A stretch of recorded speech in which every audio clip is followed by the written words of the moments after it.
Tervetuloa Hetki Saaristossa ohjelman pariin. Naantalin venemessut toimivat aina vuosittain kesän avauksena. Sieltä löytyy paljon uusia tuttavuuksia, niin myöskin Naantalin ydinkeskustasta.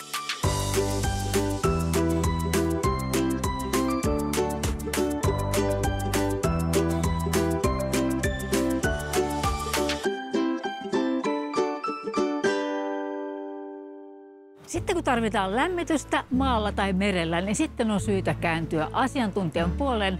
Mulla on hyvä tilaisuus, koska me olemme Safiren osastolla ja tämä on kotimainen tuote, eikö niin? Kyllä, noin 95%. Mihin kaikkeen teillä löytyy niitä lämmittimiä?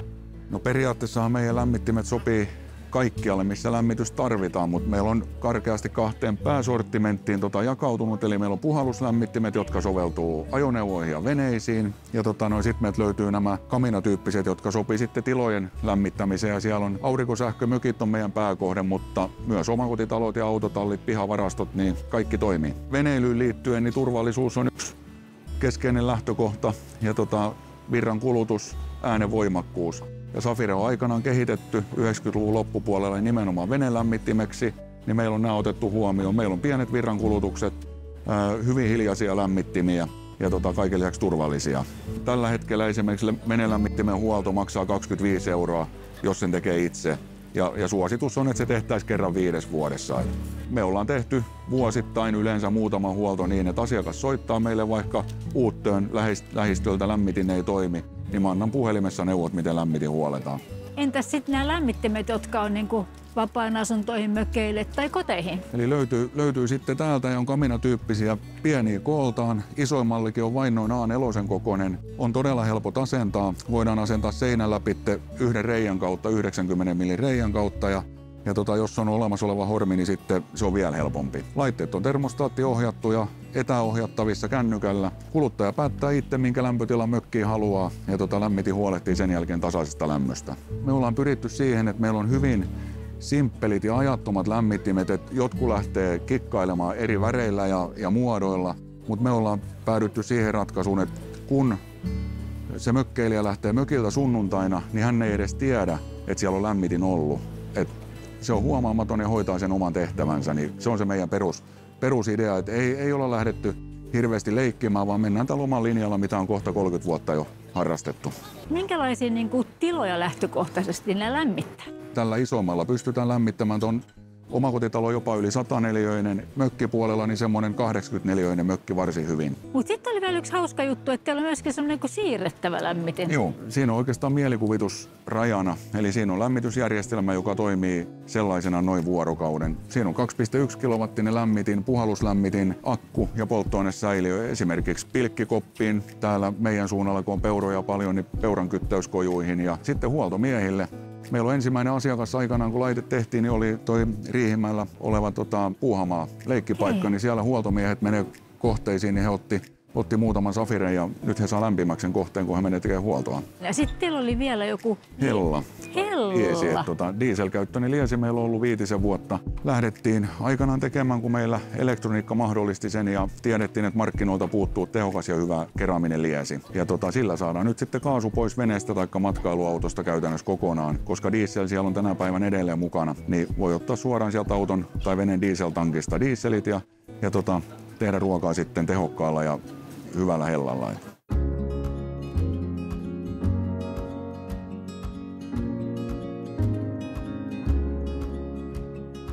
Kannattaa käyttää suunnittelijoita, jos haluaa jotain uudistuksia.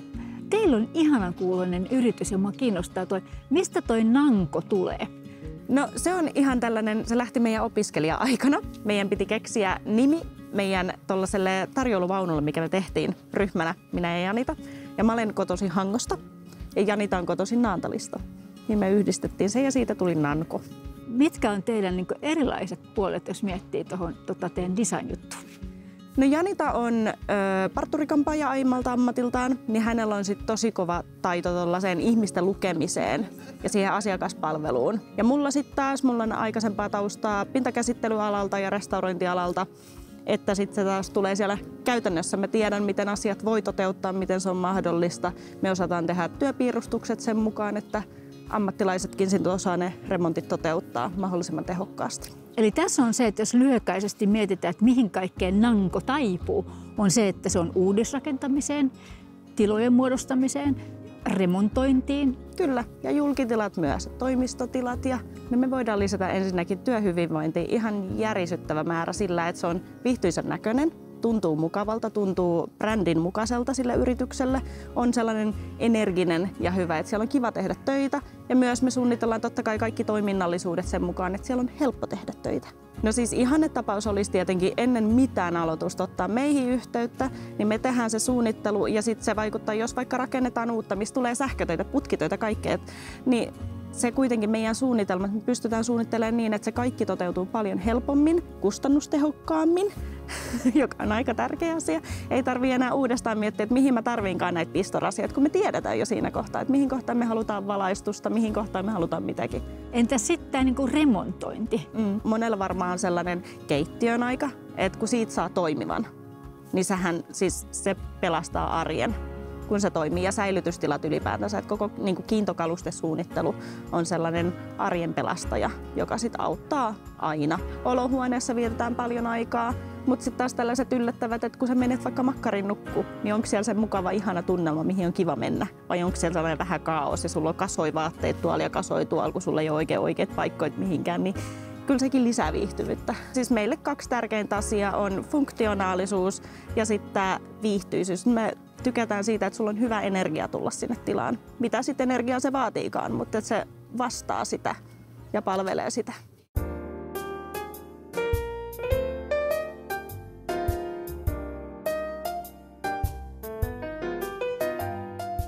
Naantalissa on mahtava paikka, missä voi tutustua käytettyihin design-huonekaluihin, valaisimiin ja ehkä erilaisiin taidetuotteisiin. Mikä on RUF? No, Anna, sinä olet perustanut mahtavan yrityksen tänne Naantaliin. Eli vanhassa kaupungissa sijaitsee meidän liike, kivijalkamyymälä, joka on tosiaan nimeltään RUF. Ja tulee sanoista reuseful, eli lyhennettynä RUF. Me ollaan tehty pieni brändimuutos tässä tänä keväänä, jotta RUF jäisi vähän niin kuin paremmin mieleen, että onko käynyt RUFissa. Tosiaan, eli idea on se, että me halutaan kierrättää. Ja kierrätään nimenomaan hyväkuntoista, laadukasta design-huonekalua. Kaikki tuotteet on yksityisten ihmisten omistamia ja me välitetään niitä. Eli itse prosessi menee niin, että mikäli sinulla on joku tuote, mistä haluat eroon. Sulla on nyt vaikka nojatuoli, design-nojatuoli. Ei ole väliä, onko se 10 vuotta, 20 vuotta, 30 vuotta vai niin edelleen vanha. Kunhan se on hyväkuntoinen ja laadukas ja se on jonkun merkkinen niin sanotusti. Me tehdään sille myyntihinta-arvio. Sanotaan nyt vaikka, että 500 € on se myyntihinta. Eli me seurataan markkinoita koko ajan ja me tosiaan välitetään niitä huonekaluja ja tiedetään, mikä se oikea hinta on. Laitetaan se myyntiin. Myyntiaika on 6 kuukautta. Okei. Ja sitten kun se tuote on myyty, niin edelliselle omistajalle eli sinulle tilitetään sitä 60% sitä myyntihinnasta ja me saadaan 40%. Ja me otetaan se tuote meille sisään. Välillä me haetaan niitä myöskin kotota, koska ihmisethän eivät pysty niitä kuljettamaan, ei ole isoja autoja enää ihmisillä tai autoja laisinkaan välttämättä, asutaan kaupunkien keskustoissa ja niin edelleen. Me haetaan ne meille, me putsataan kaikki tuotteet, eli tehdään niille kuntotarkastus, katsotaan, että kaikki jalat on kiinni ja tosiaan ei ole tahroja ja niin edelleen. Ja sitten sen jälkeen valokuvataan se tuote ja laitetaan se meidän verkkokauppaan myyntiin. Eli meillä on myös verkkokauppa. Me käytetään posti- ja matkahuoltoa kaikkiin niihin tuotteisiin, mitkä mahtuu tai mitä posti- ja matkahuolto kuljettaa. Eli pahvilaatikoihin pakataan valaisimia, sisustustuotteita, tietenkään sohva ei mene sinne pahvilaatikkoon. Eli tämmöiset isot tuotteet me sitten kuljetetaan. Ja kuljetuksen hinta on 40 € 120.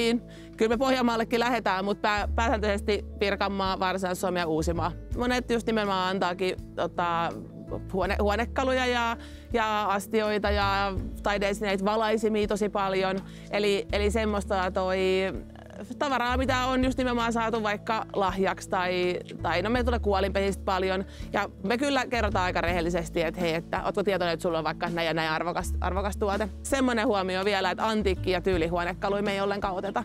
Ja tosiaan tosi monet ihmiset tekeekin niin, eli he selailee sit siellä tabletilla tai puhelimella tuotteita, he etsivät, että onko sopiva heidän kotiin. Ja että tuotteet on sen verran hintavia, koska se on sitä designia edelleenkin, niin he haluaa kyllä tosi monet nähdä sen niin kuin paikan päällä. Vaikkakin meillä on useita kymmeniä kuvia saattaa olla tuotteista, mutta se halutaan nähdä, siihen halutaan istua, sitä halutaan koskea, katsoa ja pyöritellä. Me halutaan myös, että se olisi niin kuin sekä turistit että kaupunkilaisten olohuone. Eli me ollaan tehty se myymälä niin, että siellä on viihtyisä olla. Joo. Siellä on niin kuin huoneita ja sä voit fiilistellä, että hei, tässä on nyt tämmöinen mun olohuone ja että siellä voi istuskella, nauttia olostaan. Tuu pitää sadetta sinne, jos joskus täällä sataa.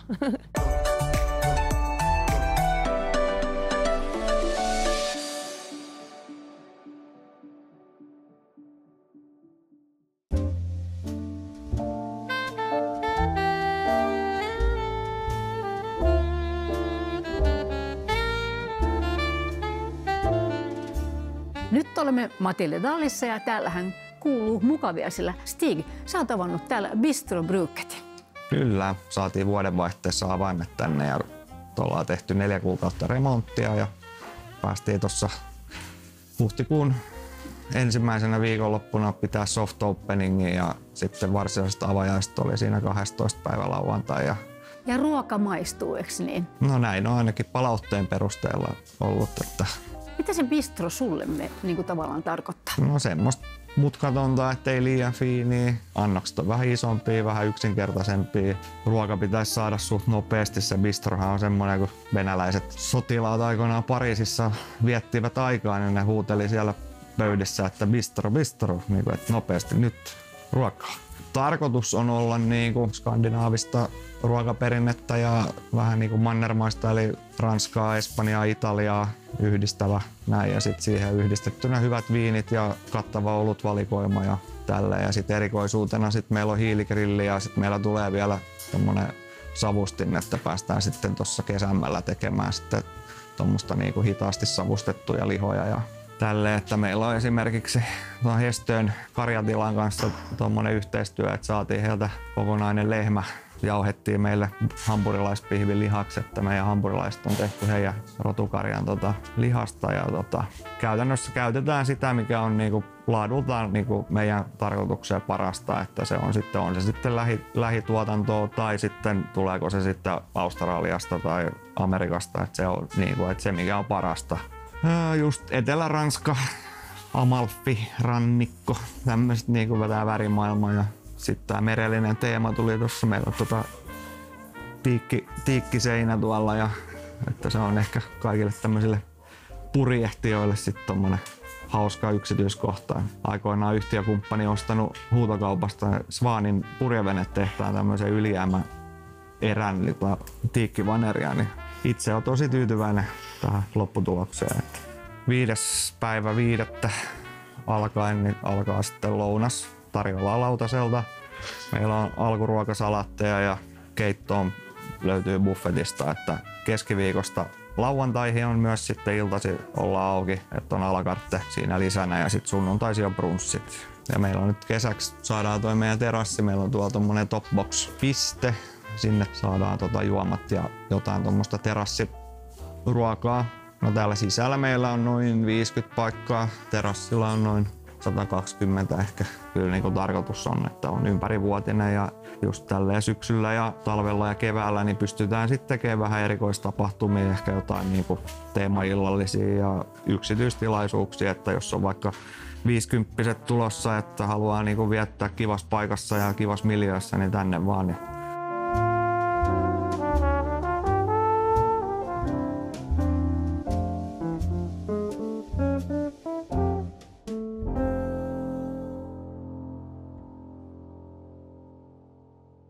Tervetuloa hei mukaan tänne Matilde Daaliin ja Matilde Daalin Kievariin, joka parahiksi aukeaa tässä niin kuin kesäkauteen. Tässä on vieressäni tämän paikan isäntä. Kyllä, joo. Eli kyseessähän on tosiaan Matilde Daalin vanhi rakennus 1839 siirretty tähän paikalle Perniöstä. Ja alun perin perustettu kestikievariksi. Nyt sitten 185 vuotta myöhemmin niin päätettiin remontoida se takaisin alkuperäiseen tehtäväänsä ja tehdä tästä tällainen kyläläisten kohtaamispaikka.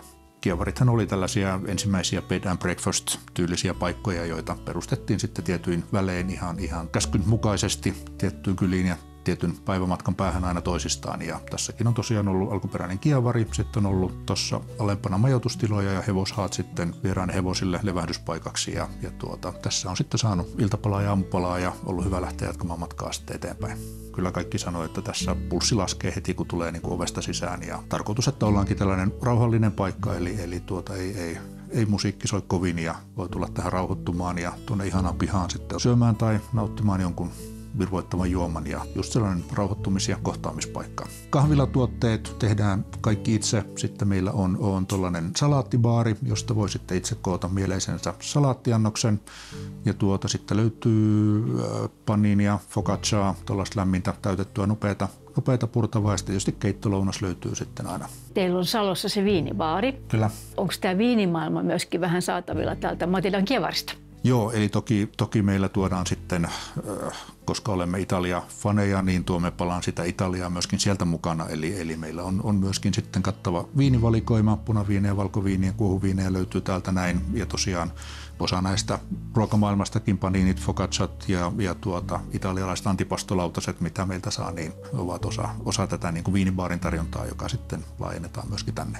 Varmaan sitten kesä, heinä, elokuu ollaan enemmänkin auki, että nyt alkuun toukokuussa ollaan torstai, perjantai, lauantai ja sunnuntai johonkin iltapäivään asti, aamusta iltapäivään asti, että 12:10 ollaan muina päivinä ja sunnuntaina sitten niin kuin aamu, eli voi tulla vähän niin kuin brunssille tähän sitten sunnuntai-aamuisin, että niillä lähdetään liikenteeseen ja kesällä sitten laajennetaan toki sitten, kun on enemmän porukkaa tässä niin kuin muinakin päivinä, niin ei olla vielä ihan tarkkaan päätetty, että kuinka sitten kesä-heinäkuussa ollaan auki. Kuinka pitkään kievari on auki? No venetsialaisiin asti ollaan ainakin auki sillä lailla melko normaalisti ja sitten sen jälkeen katsotaan vähän, että mikä on tilanne kylillä sen jälkeen. Ja tietysti täällä on paljon kaikennäköisiä tapahtumia. Tapahtumat ollaan auki, lomat, syyslomat ja toki sitten jouluna ja yksityistilaisuuksia järjestämme mielellään ja siihen meillä on tietyt omat resurssit ja sitten meillä on erittäin hyvä catering-kumppani tuossa noin, että saadaan järjestettyä sitä ihan minkä näköistä juhlapöytää tahansa. Että sellaiselle 20-25 hengen porukalle niin tämä on oikein hyvä.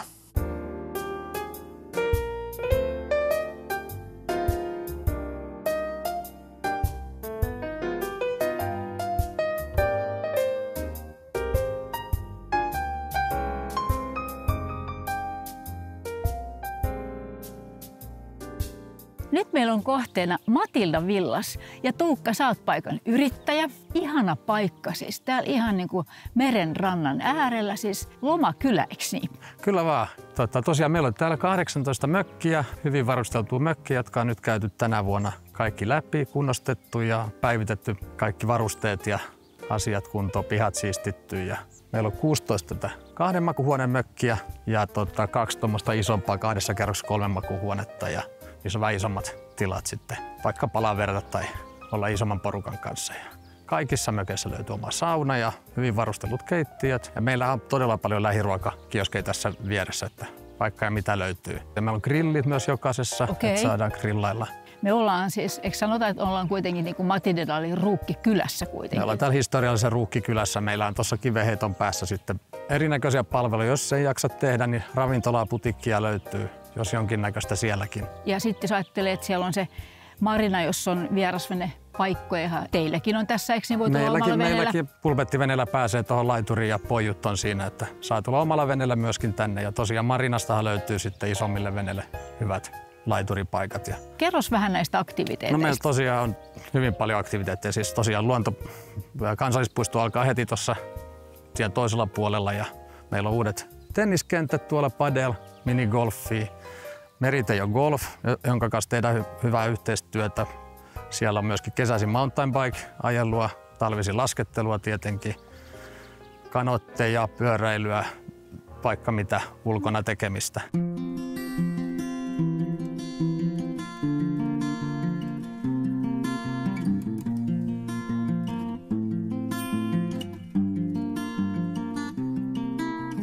Jos ajattelee esimerkiksi golfareita, täällä järjestetään kuulemma yhdistetty Meriteo Golf and Ski-tapahtuma keväällä. Meriteo golfi on yksi ensimmäisiä aina, kun aukeaa Suomessa. Ja tosiaan esimerkiksi tänä keväänä kyllä lasketeltiin ja golfattiin samana päivänä. Minkälaiset on ne vuokraehdot niin kuin näille, puhutaan villoista, huviloista? No me ollaan hyvin matalalla kynnyksellä. Vuokrataan näitä, 2 yötä on se minimi. Ja sitten on tietysti näet, varsinkin kesäaikaan, niin se hääsesonki on aika kuumaa. Ja sitten se majoittuminen, niin tännehän nyt mahtuu. Mikä tässä on maksimikapasiteetti? No jos otetaan kaikki vuodessa ovatkin käyttöön, niin menee vähän reilu 100. Ja meillä tosiaan Matildasta löytyy 2-3 erilaista häätilaa. Eikö se vähän kuulu kuvio, että jos sä oot sopivasti täällä paikan päällä, niin sanovat näin, että Salon torstain iltatori on Suomen kuuluisin tori ja siellä on ihan huippuartistit, niin mennä sitten nauttimaan vaikka kerran kesä niin kuin torikonsertista. Juuri näin, että Salon iltatori on kyllä kuuluisa ja siellä on tosiaan todella kattava artistivalikoima. Ja tosiaan tästä pääsee vaikka veneellä siihen Salon torin viereen, jos haluaa mennä. Se on reilu puolen tunnin moottorivenematka. Kyllähän tässä vetovoimaa löytyy Matildasta. Joka vuosi näyttää, että enemmän tulee vaan porukkaa. Ja nyt huomaa, että ulkomaalaisia alkaa löytämään tänne. Että Visit Finland on tehnyt myöskin meidän kanssa hyvää yhteistyötä, että saadaan sitä kautta ulkomaille näkyvyyttä. Ja lomaa kyllä on aika helppo tulla ulkomaalaiselle, kun ei olla keskellä metsää pelkäämässä karhuja, vaan täällä ollaan turvallisessa ympäristössä ja hyvin varustelussa mökeissä, niin täällä on keski-eurooppalaisenkin helppo asustella sitten. Saksasta tulee aika paljon. Nyt viime viikolla oli japanilaisia. Ja Ranskasta, Sveitsistä, Keski-Eurooppaa tulee, Viro, totta kai sieltä tulee melko paljon. Ruotsalaisia ei ole paljon näkynyt, mutta kyllä tämä suomalainen metsä piristää mieltä. Ja esimerkiksi nyt yrityksillä lähdetään järjestämään tykypäivää, kun on sitä harrastusmahdollisuuksia paljon, että ei tarvitse vaan olla palaveeraamassa, vaan pääsee sitten oikeasti tekemään ja porukalla yhdessä kaikkea hauskaa. Ja mahdollisuudet meillä on hyvät täällä vaikka mihin.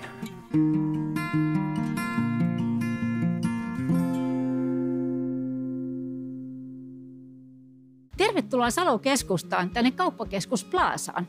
Plaasahan tarkoittaa noin yleisesti ottaa aukiota, toria, tapahtumapaikkaa, isoa aluetta keskellä kylää.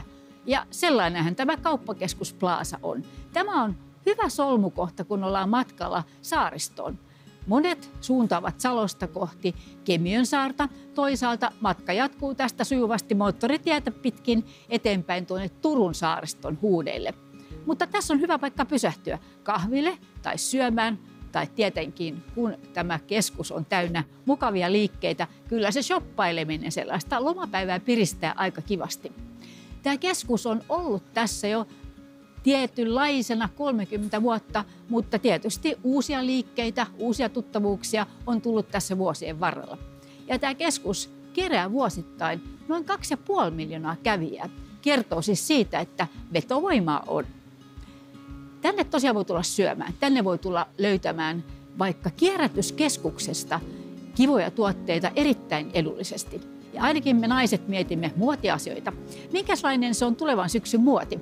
Väriskaalasta voisi sanoa, että aika paljon on vallalla tämmöinen hyvin neutraali, ruskean beigen sävyt, harmaa tulee aika vahvana. Materiaalit ovat ihania neuleita, semmoisia pörröisiä kenkiä, jalkineita ja myöskin liivejä. Ja siitä tyylistä voisi sanoa, että aika paljon voimassa on tuollainen vähän englantilainen, brittihenkinen, maalaishenkinen tyyli.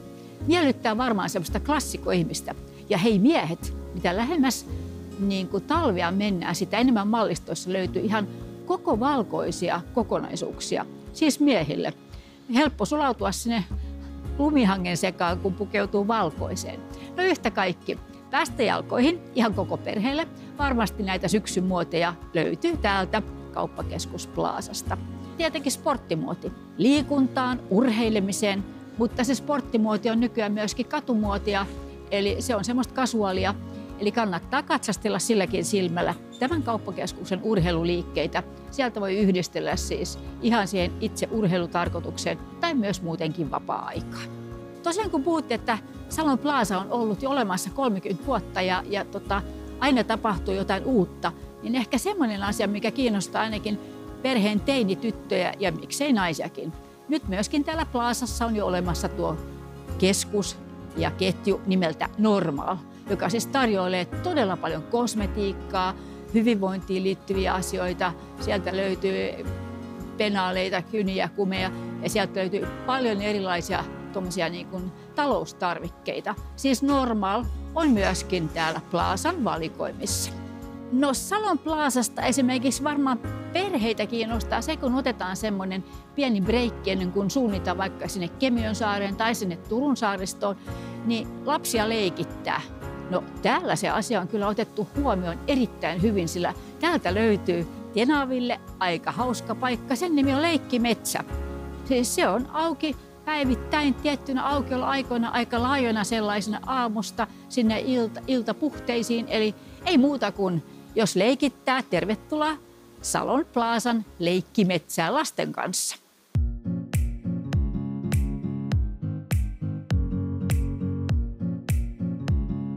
Tässä kaikki tällä kertaa. Palaamme seuraanne jälleen viikon kuluttua uusin aiheen, mutta muistattehan tällä välillä käydä kurkkimassa Facebook- ja Instagram-sivujamme.